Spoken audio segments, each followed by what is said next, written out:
Welcome to the second video of my MCAT prep series on organic chemistry. And before we actually start talking about content, I'm going to highly encourage you to go through the worksheet in the description. That way you'll know which areas to focus on and you can skip to those areas with the timestamps that are also in the description. On the worksheet, you'll also see which areas that the AAMC has outlined will be on the MCAT that are covered in this video. And you'll see that about 12% of the organic chemistry questions will relate to this content specifically.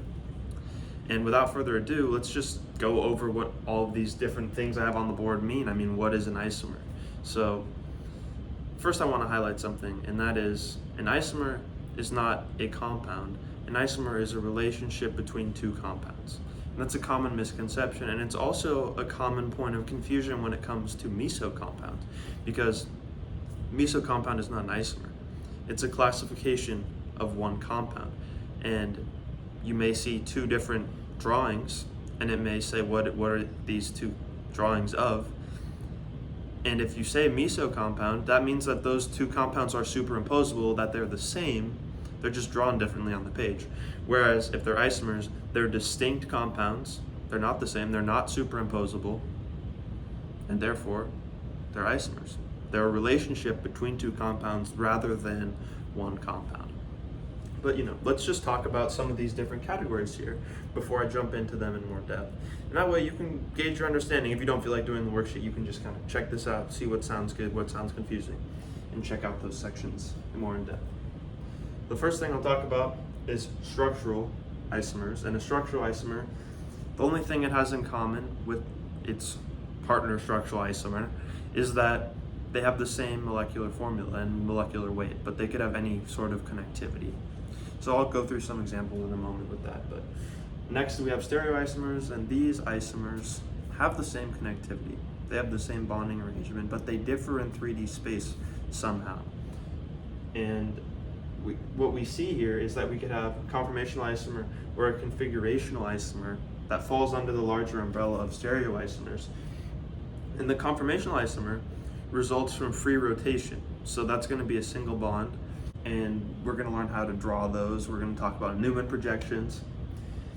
Whereas a configurational isomer, you're going to have to actually break bonds to change it, right? And that could be in the case of a cyclic compound, or it could be a little more specific, and we could be talking about Diastereomers, Enantiomers, and these are both optical isomers.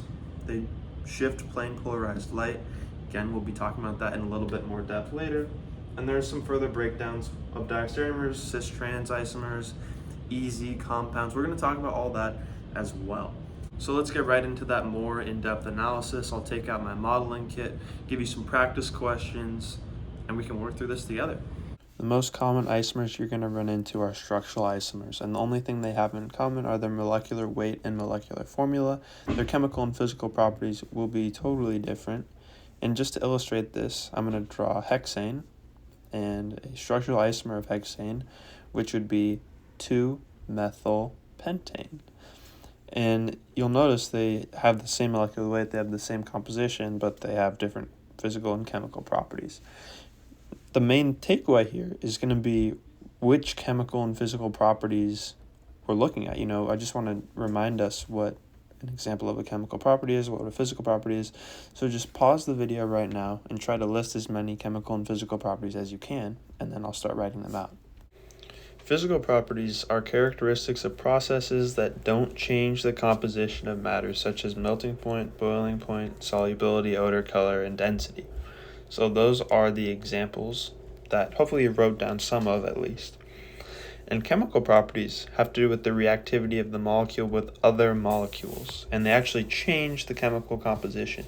Typically in organic chemistry, this is going to relate to the functional groups, and that is one reason that other types of isomers tend to be more similar in their reactivity. It's because the functional groups are preserved. Let's go back to the chart and break down some other types of isomers. So now let's talk about conformational isomers. And a conformational isomer is when there's free rotation, and that's usually when there's a single bond. Of course, there's cases where there's a single bond and there's not free rotation, like cyclic compounds right here. But in the case of compounds where there's a single bond, like this one, there's free rotation.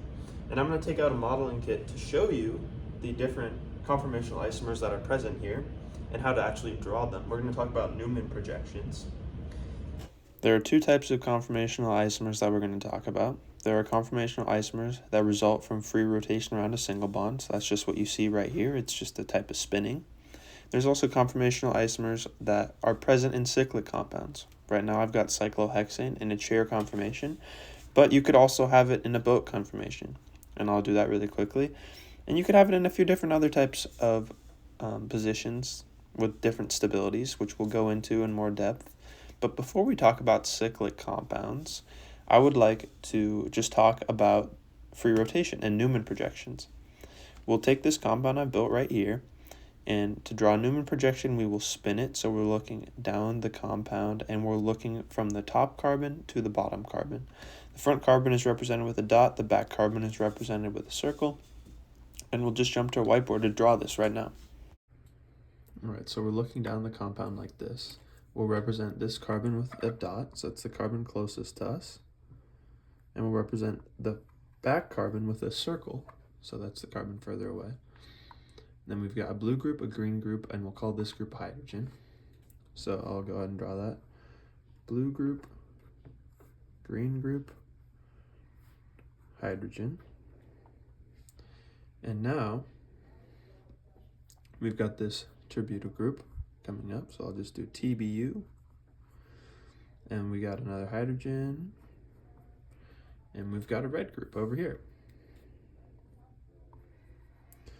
And that seems pretty straightforward when we actually have the model here, but it's more difficult when you're just looking at a drawing, like a skeletal structure with wedges and dashes. So next we'll try converting this drawing into a skeletal structure. And the first step in that process is just going to be adding our two carbons that are bonded to one another. And we can see that our green group is in the same plane as those carbons. And it might be a little bit tricky to see that, but I will just say the green group is in the same plane as those carbons. The blue group is coming towards us, so that can be depicted with a wedge. And the hydrogen is going into the page, so that's going to be depicted with a dash. And if you build your own modeling kit, this might be a bit easier to see.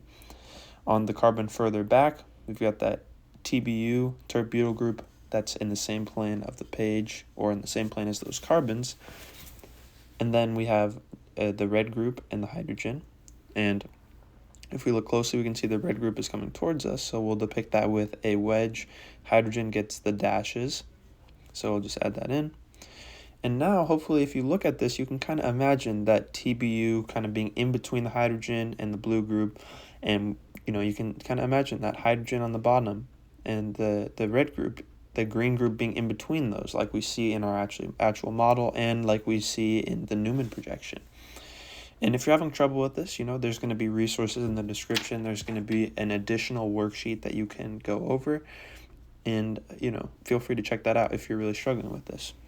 From here, we're going to talk about the stabilities of the different conformational isomers we see in these Newman projections. I've rebuilt the compound to include two methyl groups. And the reason I did so is just to illustrate some concepts about stability. I've drawn out 4 different conformers of the compound that I rebuilt. I've got anti-Gauss eclipsed and totally eclipsed, but we can break those 4 conformers down further into 2 categories. The first 2 are considered to be staggered, and the second 2 are considered to be eclipsed. It's a little bit easier to remember the eclipsed ones because they have that in their name. But the staggered compounds also make sense intuitively because instead of directly overlapping from top to bottom if we're looking down the compound, these staggered groups are slightly offset so that from front to back, they don't overlap. What I've got right here is the Gauss conformation. So we've got the methyl groups closest, but they're still not overlapping directly. And then for anti, right, they're not overlapping, but they're further apart.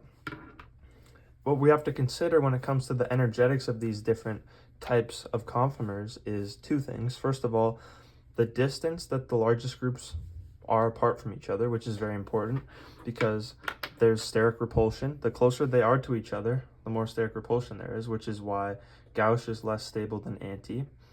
But there's also this issue of when the groups are directly overlapping, there's also a lot of steric repulsion. Even if we have the larger groups further apart. Like in this case, for just regular eclipsed, it seems like the methyl groups are further apart than they are in the Gauss conformation. But you'll notice that the hydrogens are directly overlapping with those methyl groups if we look front to back, which is going to have a lot of steric repulsion as well. So that's not particularly favorable either. So the order of importance is it staggered or eclipsed? And then once you have determined that, it also comes down to how far apart are the largest groups on the compound. It's most important that it's not eclipsed for stability, and it's second most important that the largest groups are furthest apart. And this is all depicted here. We've got anti, it becomes more energetic when we go to eclipsed, less when we go to Gauss, and then when we go to totally eclipsed, that's the actual peak. When we're looking at cyclic compounds, the main thing that determines the stability of the different conformations is ring strain. And ring strain can be broken up into angle strain, torsional strain, and non-bonded strain, which really has to do with van der Waals forces. And if we start looking at these different components, angle strain is the first one that's easiest to illustrate. That is just when the angles in a compound deviate from the ideal bond angle. So if we look at something like cyclobutane and it's already falling apart, we can see that these bonds are bending and they really don't want to be like that. And that's because they're deviating from the ideal bond angle. They're at 90-degree angles, and that is much of a smaller angle than the ideal bond angle would otherwise be. Next up, we have torsional strain, and this occurs when we have either Gauss or eclipse conformations. So it's really just kind of that same idea of steric repulsion, except in the case of a cyclic compound. Last of all, we have non-bonded strain, and that is really just when groups that are not adjacent to each other are competing for the same space. So if we have something like this, these two groups, the blue group and the green group, are adjacent to each other. But say we had a large group over here, they're not technically adjacent to each other, but they're both in the axial position and they're competing for this space. So that would be a flagpole interaction, but also an example of non-bonded strain. At this point, I'm going to talk about the actual conformers. We've got chair, boat, and twist boat.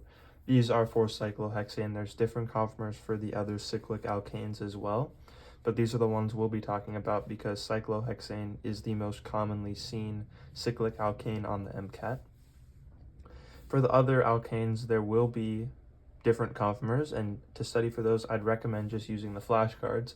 They'll be in the description, but there's also a video I made discussing how to use flashcard decks with all of my videos. There's a flashcard deck associated with each subcategory of the MCAT in each video lesson.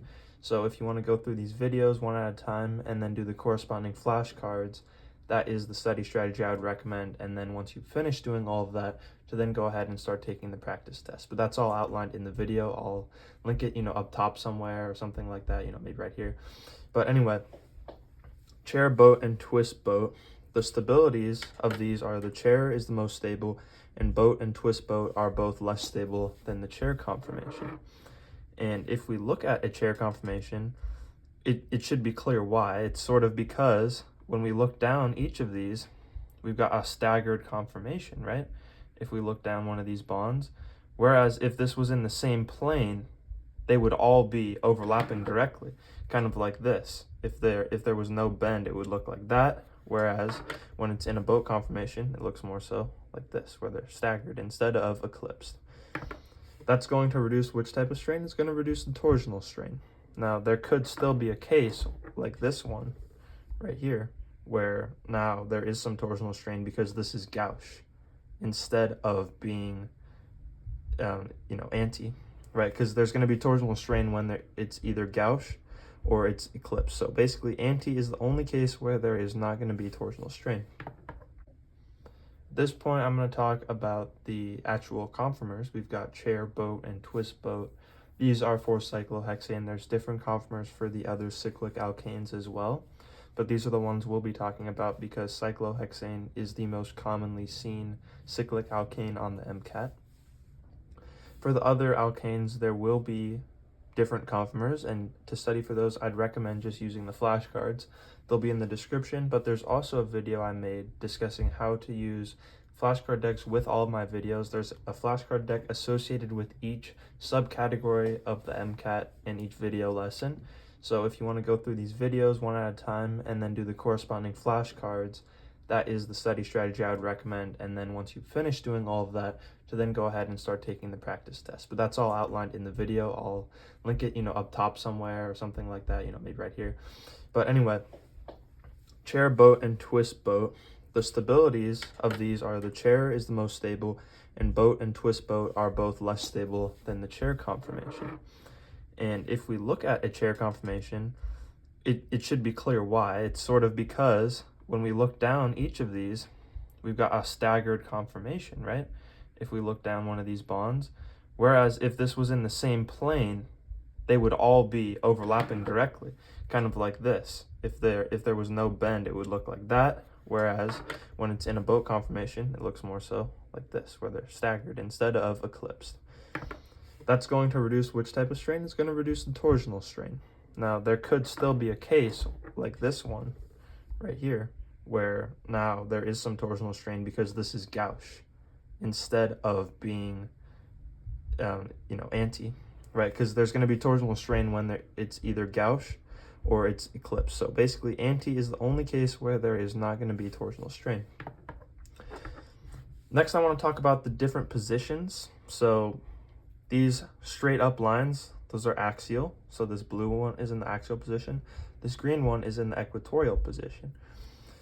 You do not necessarily depict axial and equatorial with wedges and dashes. Instead, what you want to do is you want to look at this bond here, and we'll call that the plane of the page, and then we'll look down it and we'll say, is it going into or out of the plane of the page? Well, this equatorial position is going up out of the page, and so is this axial position, whereas this equatorial position is going down into the page, and so is this axial position. So you could be equatorial or axial, and for either equatorial or axial, you could be going into or out of the page. One does not necessarily dictate the other. So if we were to draw this as it is right now, this cyclohexane, if we were to add on the groups that we have, we would have blue group here, and that would be a wedge. And then we could have the green group like that, maybe. And then we'd also have hydrogen, and we'd have a hydrogen. That's kind of tricky to add, but that one's going down. So you see kind of what happened there is blue group is going up, green group is also going up, but they're not the same, right? And then we got the hydrogen on the green group going down, and the hydrogen here also going down, but equatorial instead of axial. What you'll notice is that on each carbon, there's going to be an axial and equatorial group, and the groups will be opposite. One will be going into the page, one will be going out of the page.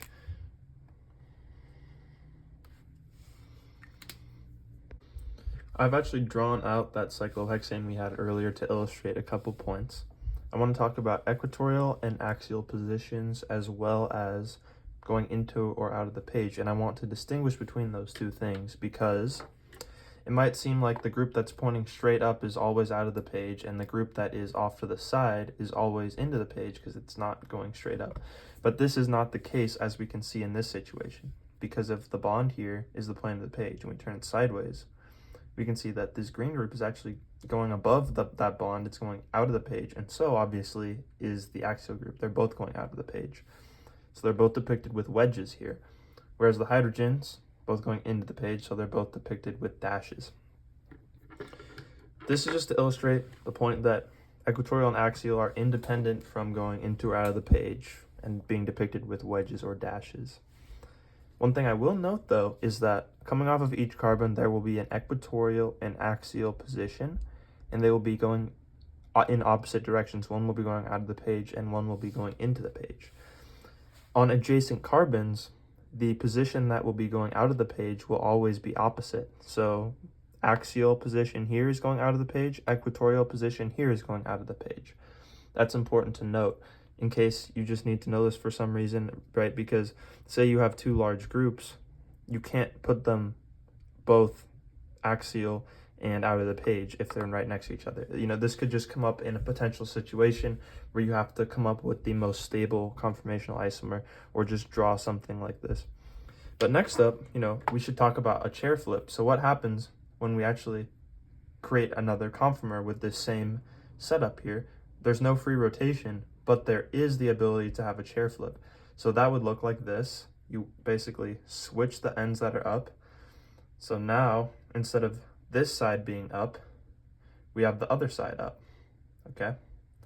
See, now this end is pointing up and this end is pointing down. The end with the blue group is down. So if we want to draw that conformational isomer, let's see what happened. We now have these two groups switched positions, right? So now the green group is going to be axial and the blue group is equatorial. But notice what does not change is whether they're going into or out of the page. They are both still going out of the page. So that is one thing to note with these chair flips. The equatorial versus axial position will flip, but they will remain going into or out of the page. So if I were to draw this, I would do something like that.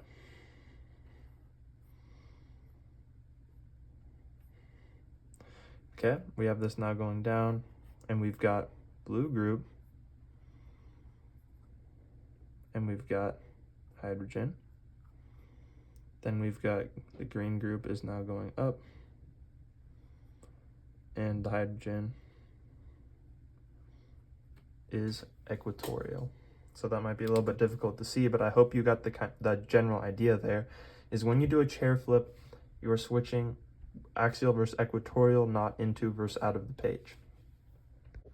The chair flip is important, however, because say one of these groups didn't have the green group on it. So let's say we got rid of this, and we just have this blue group. Well, there's two different conformers. We could have the blue group in the equatorial position, or if we did a chair flip, we could have it be in the axial position. And I want you to pause the video and ask yourself, what do you think is more stable? The blue group in the axial position or the blue group in the equatorial position? If we consider having the blue group in the axial position, that's going to increase the amount of non-bonded strain. And what that means is that we have the blue group competing for space with these two non-adjacent groups. That could be called a flagpole interaction, that could be called non-bonded strain. But as opposed to the equatorial position here, there is no competition with non-adjacent groups because they're in a completely different part of the molecule. And the adjacent groups, there's very limited competition because it's staggered instead of eclipsed. So if you have the larger group in the equatorial position, it's more stable than if it was in the axial position. Now we've covered conformational isomers. We looked at cyclic compounds, and we also looked at compounds that we can draw Newman projections for that just have free rotation around a single bond. Now we're going to talk about configurational isomers, and we'll look at diastereomers and enantiomers. Before I talk about diastereomers and enantiomers, I need to talk about chirality, because the way that diastereomers and enantiomers work is they basically just change chiral centers. So when you're talking about chirality, you're just going to want to look for a carbon with 4 different unique groups coming off of it, and that's represented here. This is a carbon, and then each of these is a unique group. I'll just call this blank one a hydrogen. And you'll see right now that they're superimposable, right? That they're the same exact compound. But if I were to switch the location of 2 of these groups, and say I put this blue group here and the green group on the other side, you'll notice that it's no longer superimposable. No matter how you flip this around, it's not, right? Now this isn't the same. You see what I'm saying? So this could be represented in a molecule with wedges and dashes, because if you had something like this, right, you could have the green one could be a wedge, this could be a dash, and then this could be, the other 2 groups that are in the plane of the page, right? They're in the same plane of the page. Right, and then if you were to flip-flop that, and now the blue one's coming out and the green one's going into the page, now they're completely different molecules. And you'll see that sort of flip with chiral centers in enantiomers and diastereomers. So now I'm just going to actually draw out some enantiomers and diastereomers to illustrate that concept. And I'll actually draw out these molecules too. So what I've done here is I've actually drawn out those 2 compounds I built earlier, and they're both chiral, and that's usually something that's notated with a star. So if we look at the first one that we built, this pink group is the ethyl group, the blue group is the methyl group, and the green group is the alcohol. And what you'll notice is if you flip them, like I said earlier, and you make the methyl group coming out and the alcohol going into the page, these are now different compounds. They're no longer superimposable, and you can build them and try to flip them around if you want. But the most important thing to note here is we have one chiral center and it's flipped. So take a moment and just try to, test your knowledge, see if you think it's an enantiomer or a diastereomer. Maybe pause the video. And I'll just tell you now that it's an enantiomer because all of the chiral centers are flipped. There's only one chiral center and it's flipped, making it an enantiomer. But if there was more than one chiral center and some but not all of them were flipped, then it would be a diastereomer. You could also think about this as whether or not it's a non-superimposable mirror image, right? So if we look at these, that's a mirror image, right? It would be, if you were looking in the mirror, right, it's reflected back exactly, but it's not superimposable, so it's an enantiomer. But that's a little bit more tricky to think about with bigger molecules. So what I prefer to do is think about it like this. All of the chiral centers are flipped for enantiomers. Even though enantiomers have pretty much identical chemical and physical properties, they do differ in the way that they rotate plane polarized light. And it's much more useful to analyze the way that enantiomers rotate plane polarized light because it's more predictable than the way that diastereomers rotate plane polarized light. To rotate plane polarized light is just to take ordinary light, which is going out in all directions, and to go through something like an enantiomer, which separates it in one direction or another. There's two ways that light can be rotated. It can be rotated clockwise or counterclockwise. If an enantiomer is rotating plane polarized light clockwise, it's dextrorotary, and if it's rotating plane polarized light counterclockwise, it's levorotary. The amount of rotation depends on the number of molecules that the light wave encounters, which is dependent on two factors: the concentration of the optically active compound and the length of the tube that the light is passing through. These two things in combination will determine the number of molecules that the light wave encounters. But it's important to note here that this will only happen if we have an isolated enantiomer. If we have a racemic mixture, which is an equal number of both types of enantiomer, then the plane polarized light will be equally shifted in both directions, and therefore it will not be optically active at all. So that's just an important consideration. When there's an equal concentration of both enantiomers, that's called a racemic mixture. And one take-home point here is just that racemic mixtures are not optically active. If we want to calculate the specific rotation in degrees of the enantiomer, basically what we would need to know is the observed rotation, the path length, and the concentration. But note the units that we need to have these values in. We need to have the path length in decimeters and the concentration in grams per milliliter. It's also important to know whether the enantiomer is dextrorotary or levorotary. If it's dextrorotary, the observed rotation is going to be positive, whereas if it's levorotary, the observed rotation will be negative. And all of these things seem like small details, but they will give you the wrong answer if you have anything off by even a small amount. So make sure you have that locked in before you start solving. Before I talk about separating enantiomers, I'm going to talk about diastereomers, and the reason for doing that is because separating enantiomers involves using diastereomers in a process that's called resolution, but we will circle back to that after I discuss diastereomers. Okay, so now we have compounds that have more than one chirality center, and I would ask that you take a moment and just try to put stars next to where you think the chiral centers are. And a chiral center, I'll just remind you, is a spot where there's a carbon with 4 unique groups coming off of it. Okay, so we've got a chiral center here, here, here, here. So there's 2 on each of them, which means that they could be diastereomers. And I'll just go over what each group is. We've got a methyl group, alcohol. We've got kind of a longer carbon chain with this alcohol that's unique from all the other ones. And then there's a hydrogen that's coming off as well.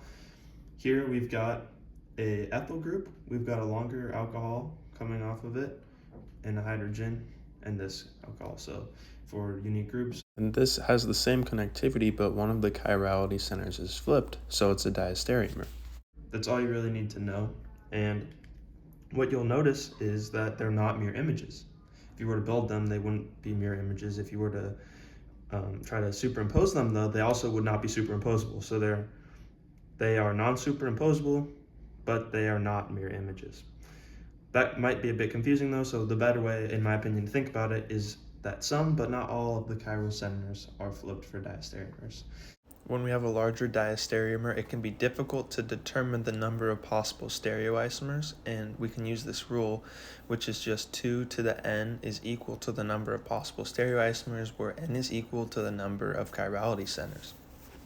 I'll start off by just marking them on this molecule here. So just note that the top carbon is not chiral because it has 2 identical groups, it has 2 hydrogens, and the bottom carbon is not chiral because it only has 3 groups coming off of it, and therefore it's not chiral because chiral carbons have to have 4 unique groups. And this is a little bit easier to do in your head, but it does demonstrate the point here, and all we need to do is take 2 and put it to the second power, which is going to give us 4 total possible stereoisomers. And like I said, this applies to larger compounds too, so keep that in mind. Now let's circle back to resolution, which is separating enantiomers. In order to separate enantiomers, we have to actually react them with another compound in order to make them into diastereomers. And the reason we have to do that is because enantiomers have identical chemical and physical properties, and that makes it almost impossible to separate them without first turning them into diastereomers, which do not have identical chemical and physical properties.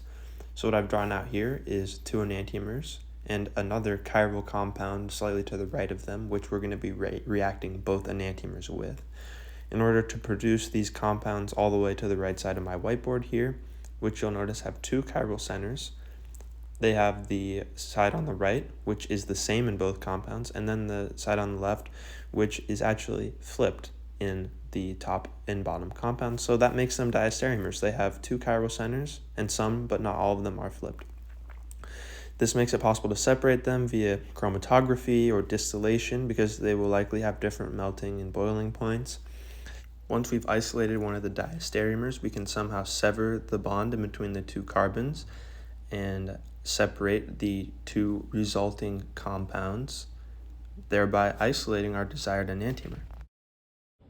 At this point, I'm going to talk about some subclassifications of diastereomers. So you could have a diastereomer that is cis-trans or EZ, and they're really similar. The only difference here is that a cis-trans diastereomer only has 1 substituent on each side here, so there's a hydrogen instead of like another substituent there. Whereas in an EZ diastereomer, you'll notice that it's disubstituted at this carbon, so there's a methyl group and a hydroxy group. So basically the important thing here is just that it's disubstituted at least one of these carbons. It could also be disubstituted at both of them. And the way that you determine whether it's cis-trans is just whether or not the 2 largest groups are on the same side or opposite sides, or just the 2 substituents, because there's not more than 1 substituent on each side, so it's a little bit easier in that case. If they're on opposite sides, it's trans. If they're on the same side, it's cis. Whereas with EZ, it's a little bit more tricky because it's not as intuitive what E means or what Z means. So we have this sort of mnemonic here. E is kind of like opposite, you could think, or Z for same. So for E, they're going to be on opposite sides. So you'll notice here the methyl group and the hydroxy group are on opposite sides, and they are each the highest priority group. So it would be E since they're on opposite sides, and here the methyl group and the hydroxy group are on the same side, so it would be a Z. It would be a Z compound.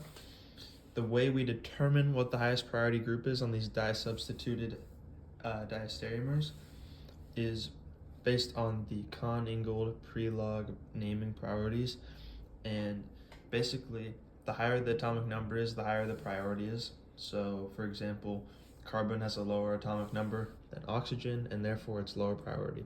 So that's why the hydroxy group is higher priority than the methyl group. It's not the typical way that we would determine priority, where we just use the substituents priority for naming, right? Where it's like, oh yeah, hydroxy groups, ketones, right? Ketones are higher priority, all of that.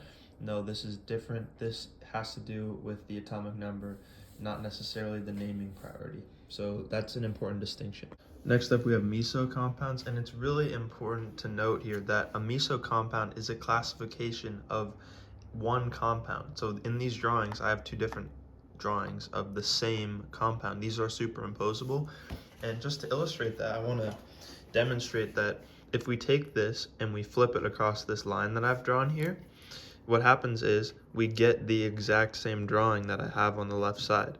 So it should be clear from that they're superimposable, just because we can sort of flip over this line like that, and then now both of these are coming towards us instead of away from us, and it's the exact same compound as here. So they are superimposable, they are the same. But keep this in mind, that a Meso compound has to also have an internal plane of symmetry. So if you notice here, right, if we have this line going down the middle, it's symmetrical. It has an internal plane of symmetry. That is different from something like this compound down here, where it is still superimposable for the same reason as the other one was. If we flip this like so, we get the same compound I had on the left side. But you'll note that this is not a plane of symmetry, okay? And that is really important because it means that it's not Meso.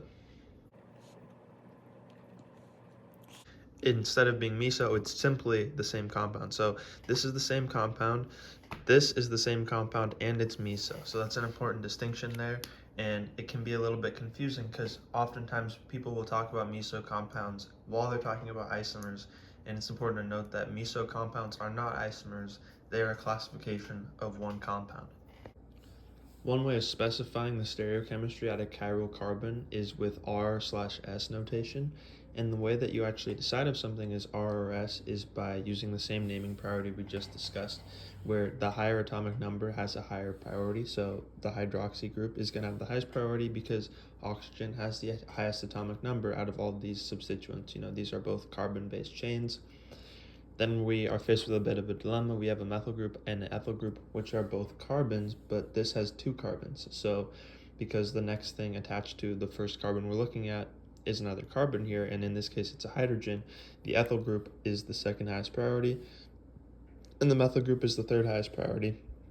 And what we'll do is we'll draw kind of an arrow going like this to notate the direction we're traveling, right? In terms of priority. And you'll notice that this hydrogen is not really numbered because it's the lowest priority substituent, and that is on purpose. You only are going to number the 3 highest priority substituents, and you're going to want to make sure that the lowest priority substituent is going into the page. If it's not going into the page, then your configuration is going to be incorrect. And what you'll notice is this is counterclockwise, and counterclockwise is considered to be S, whereas clockwise is considered to be R. So what do we do if the hydrogen is coming out of the page or the lowest priority group is coming out of the page? Well, what we're going to do is we're going to have to either flip the molecule and then reassess, or one trick you can use is just to get the priority as we normally would. So we would have highest priority, second highest priority, third highest priority, and now we're going around.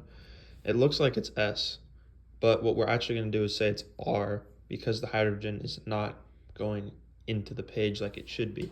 And I'll illustrate that this is actually correct by flipping this compound. So I'll do a little flip sort of down like this axis right here, and what we'll have is we will have carbon, methyl, and we'll have this OH here, and then now we've got hydrogen and ethyl group. Okay, so 1, 2, 3, and what do you know, we're actually going clockwise now. And what you'll see what I did there is I basically took this and I flipped it. So now these both went the other way, and now the hydrogen's into the page, the ethyl group's out of the page. And if that's a little bit difficult to visualize for you, I'd recommend building this with a modeling kit and just kind of getting that in your mind, kind of what I just did there.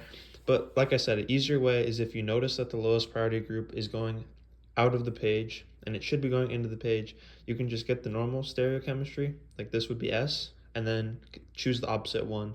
In this case, you would choose R. When we're talking about configurations, we can talk about relative or absolute configurations. Relative configurations depend on another compound to define them, whereas absolute configurations are within one compound. And that might sound a bit abstract, but all that means is that for a relative configuration, we have to have a pair of compounds, so something like enantiomers or diastereomers, where it's a relationship between those two things. And for something like an absolute configuration, it would not necessarily need another compound to describe it. So, right, for enantiomers, we have to have both the chiral center in one form and the chiral center in another form in order for there to be a pair of enantiomers. There's two compounds, right, implied in that. Whereas for an absolute configuration, it's not necessarily two compounds. It could be one compound, and it could be something like RS, it could be something like EZ, it could be something like cis-trans, right, where you don't actually necessarily need to have a second compound to define it. So let's illustrate an example of this. If we're looking at a compound that is R or S, all we need to look at is the priority of the substituents on it. We don't need to compare it to another compound. So in this case, we are just going to number it. The hydroxy group is the highest priority, ethyl group is second highest priority, methyl group is third highest priority. We just talked about this in the R/S section, and it's going counterclockwise, so it's going to be S. And we didn't need to compare it to something. It's not a relationship between two compounds. It's just a classification of a chirality center. So that's a distinction really between relative and absolute. Relative is a relationship between two things. Absolute is just something to describe a chirality center all by itself. It doesn't need something else to define it outside of that compound. The last thing I'll talk about is Fischer projections, and Fischer projections are just another way of notating stereochemistry at a specific chiral carbon. And if we're trying to figure out the stereochemistry at a carbon in a Fischer projection, what we need to understand is what a Fischer projection is really showing. And what I've done is I have this compound right here that is set up kind of like what a Fischer projection is trying to show. So what you'll notice is that this carbon is almost cyclic at this point, right? Like it's kind of turning. And that's the only difference here is when we have a Fischer projection, we're sort of flattening it out. So it looks like this. And so that all of these groups coming out to the side are actually going towards you.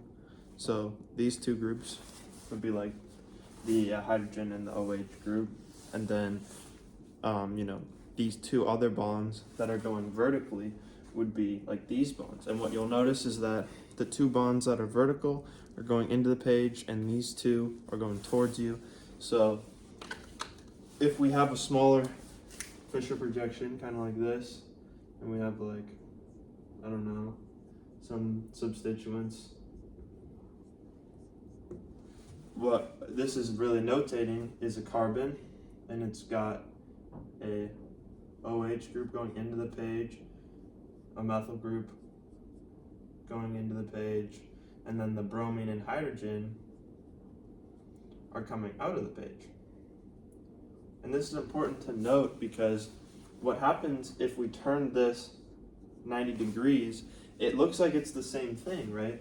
We have an OH group, we have bromine, we have our methyl group, we have our hydrogen. But now the hydrogen's going into the page and the bromine's going into the page, whereas the OH and the methyl group are now going out of the page. So we've essentially reversed the stereochemistry. And if we were to do a 180 degree rotation, what you would notice is that it would retain the stereochemistry. So we'll say that this is a 90 degree rotation, but what if we were to make another 90 degree rotation? So what if we were to make another 90 degree rotation? Well, we would get another compound. What you'll notice is that the stereochemistry is maintained. So if we were to spin this, that would be superimposable there. So essentially what I'm trying to say is by changing the Fischer projection, you are changing whether or not groups are going into or out of the page. But by spinning around the compound when it already has wedges and dashes, you're not changing that. The Fischer projection implies whether or not groups are going into or out of the page, whereas when we have the notation with wedges and dashes, that does not imply. It directly tells you what's going into or out of the page, and as you rotate that, it does not change based on some sort of implication based on whether the groups are on the sides or vertical.